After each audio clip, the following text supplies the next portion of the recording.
Nobody is asking the right question.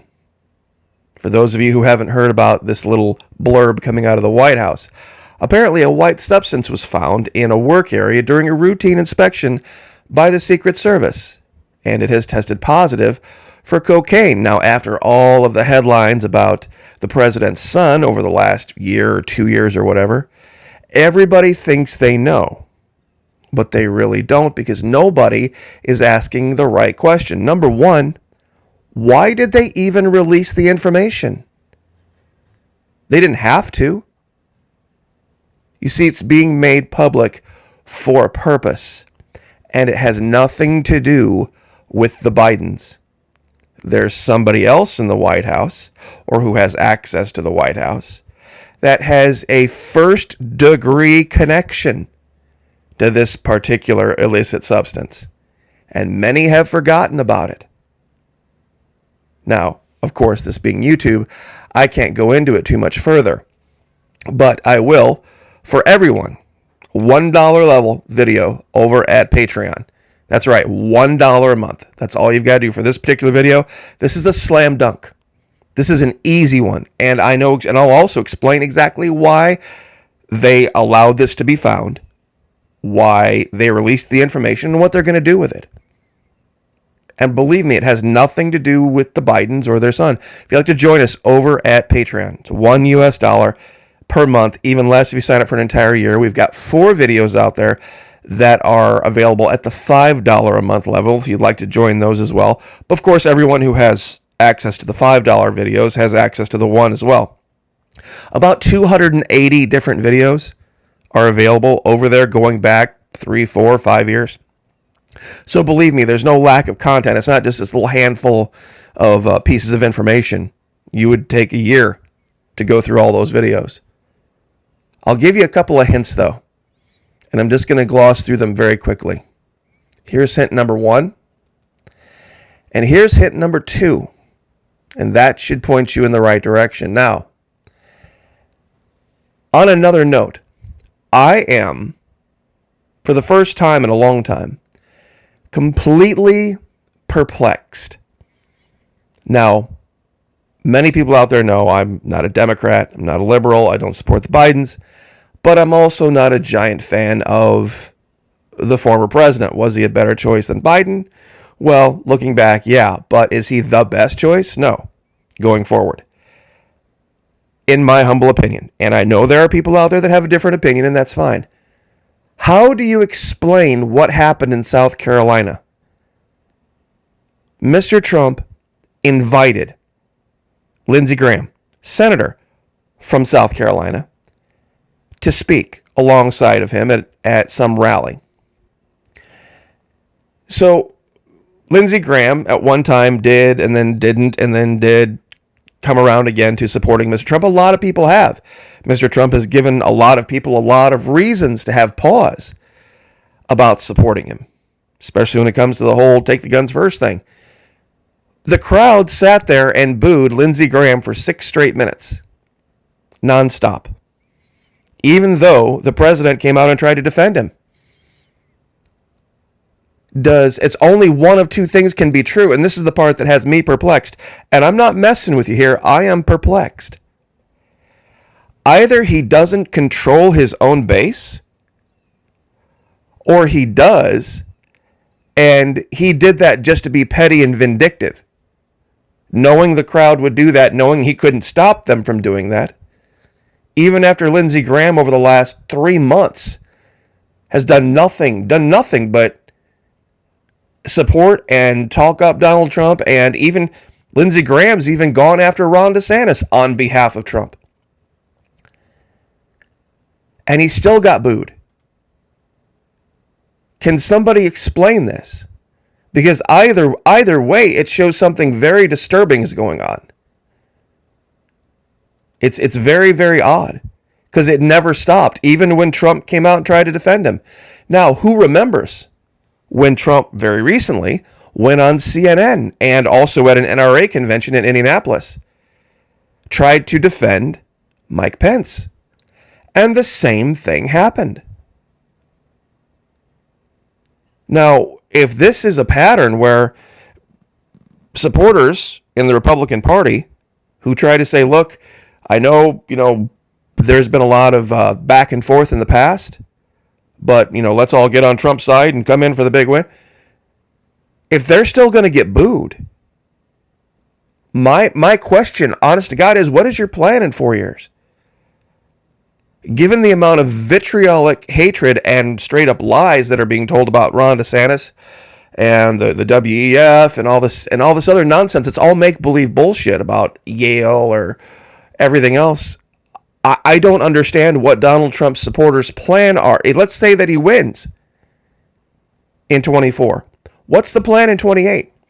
Virtually everybody else out there in the field is not going to be something. It's not going to be something where his supporters clearly will not get behind them, no matter what Trump says. This is twice now. Two times in just this year that somebody came out who hasn't always been a supporter of Trump's every move and every decision being absolutely crushed. And here's the part that I really don't get. Nikki Haley, when Governor DeSantis said, you know what, Disney, we're tired of your pedo groomer ways here in Florida. We need you gone. We're taking away your special privileges, and honest to God, we would really just like to see you pick up and leave. And that's the opinion of the vast majority of Floridians. Because we know what they're about. We know what they do. They're on the side of Target. They're on the side of Bud Light. Nikki Haley invites them with open arms, and there's 70,000 jobs. Has Donald Trump said a word negative about Nikki Haley? No. In fact, he's going to do a rally at Disney World. Trump supporters, I am honest to God, I am confused. You're the same people that talk about how you're going to boycott Bud Light, boycott Target, boycott, what was it? It was North Face. There's so many different people that were associated with the trans movement and Disney's stance on it and coming after the kids and all this kind of stuff. But then when your guy and people supporting your guy support this, dead silence. Dead and complete silence. And there are polls out there that are actually nobody's showing it, at least not in your circle, that are starting to reflect this. This was Wisconsin just this last weekend before last. 57-41 in a head-to-head. And it actually made Fox, who I'm sure was quite stunned because it was a blowout. You see, these are the polls that Trump likes to show. Shows him way out in front, then it shows DeSantis in double digits, but then a whole bunch of single-digit followers, showing that, it's just hopeless, I'm going to automatically win. You see, this is amongst actual registered voters. And this is the poll that you really need to look at. Because you're like, well, wait, Florida Marquee, it shows Donald Trump way out in front of Ron DeSantis. That's true. 43-31, there's a 12-point difference. But let me ask you a question. If somebody's first choice, was Mike Pence, do you think their second choice would be Donald Trump? Think about this logically, even if you don't like Mike Pence. Think about somebody whose first choice would be Mike Pence. Well, let's say Mike Pence never gets out of double digits. Where do you think those votes are going to go? Where do you think those votes are going to go? Same thing with Nikki Haley, Liz Cheney, Pompeo. Where do you think all of these other votes are going to go? You see, here's where I actually agree with you, Trump supporters. Donald Trump is second choice to nobody. There's nobody out there saying, well, this person is my first choice, but then my second choice is Donald Trump. I really don't think that there's anybody out there that has that mindset. Either you support Trump, and he's your number one choice and your only choice, or you're going to sit it out.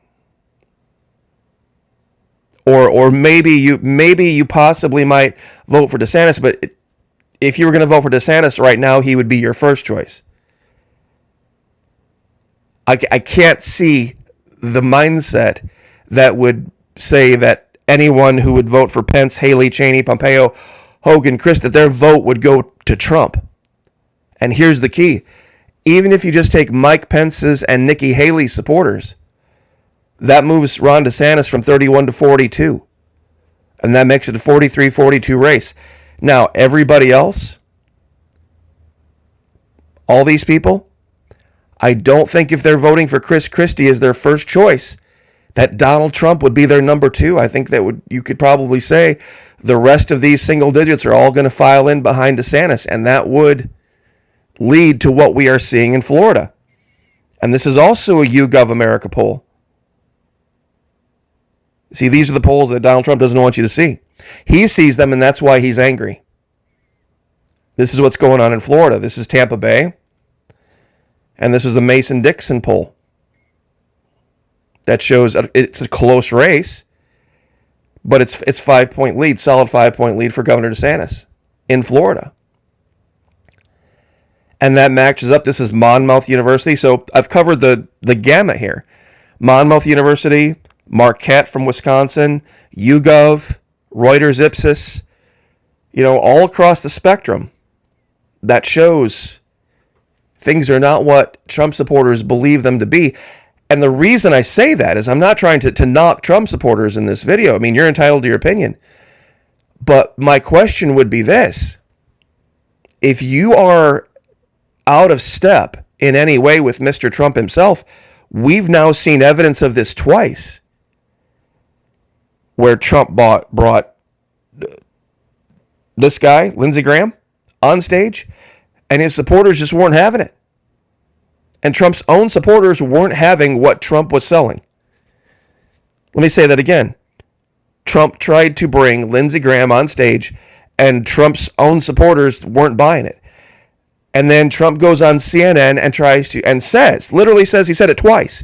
Once on CNN and once at an NRA convention in Indy. Mike Pence is a nice man. I think he just made a mistake once, but he's a nice man. There's no way any of his supporters are forgiving Mike Pence. So what does it show? It shows a schism. It shows there's this break between Trump and his own supporters on where they're going to go, what they're going to do, what they believe, what they think the future is. So to me, it's, like I said, it is perplexing. It is a very, very odd thing. I know I've called Trump supporters a cult before, but even cult followers know to follow the leader. I mean, seriously, this is something that might be getting out of control in the extent that it's going to be something larger than Trump himself. And if that's the case, well, then we have a different problem. Because if Trump can't even be Trump enough for Trump supporters, who's next? Who's going to be the guy? Who's going to out-Trump Trump? So, and it's an honest question. I'm not saying it to try to denigrate. I'm not saying it to try to make you mad. I'm not trying to get a rise out of you guys. I am honest to God asking a genuine question. How could it be that Trump, now with two different candidates, two different places, Pence and Graham, has tried to bring them out and rehabilitate them and promote them, and his supporters have just ignored him, basically? How does this work? How does this work going forward? I think it bears some explanation, and some thought.